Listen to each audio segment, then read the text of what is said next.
À 1200 mètres dans un cul-de-sac de la vallée d'Or, en haut du village d'Olon, une chevrière s'enthousiasme depuis 30 ans. C'est du bonheur de trier une toison comme ça. C'est un chevreau de...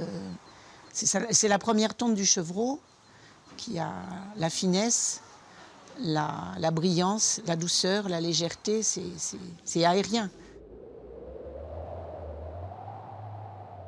Oh, j'adore ça, faire ce geste. Regarde, la longueur de la mèche. Tu arrives 11 cm. Christiane a une façon toute féminine d'être éleveuse. Elle materne ses chèvres comme ses enfants. Du charnel, du vivant, du créatif. Elle qui n'était pas du milieu agricole, qui n'était pas un homme non plus, elle a défriché, clôturé, construit sa chevrière, sa boutique, son réseau de tisserands. Cela lui a pris 30 ans et aujourd'hui elle transmet à Céline.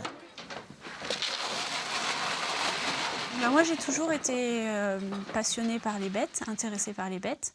Après, moi, j'ai grandi en région parisienne. J'aurais jamais imaginé venir vivre dans un petit village de montagne comme ça, au milieu de la nature. Cécile est d'abord devenue ingénieure agronome, puis elle a voyagé, comparé, et elle est revenue vers l'élevage de Christiane, où elle avait été stagiaire, pour un métier bien concret, bien physique et même harmonieux. Voilà, c'est le contact avec la bête. Je sais que je lui fais du bien en plus. Elle en a besoin. Après, des fois, c'est pas une partie de plaisir, tu vois. Elles se débattent.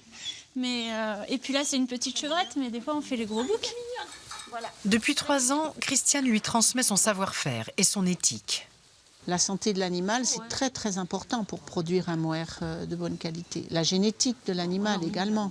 L'alimentation, les conditions d'élevage, la lumière. La lumière, c'est très important.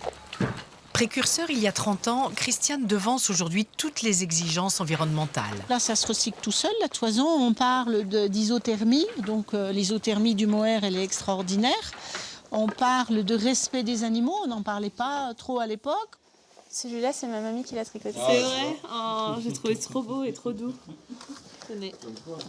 Je sens que c'est un métier d'avenir parce qu'il y a de plus en plus de gens qui viennent vers le local, le circuit court. Et là, nous, on est en plein dedans.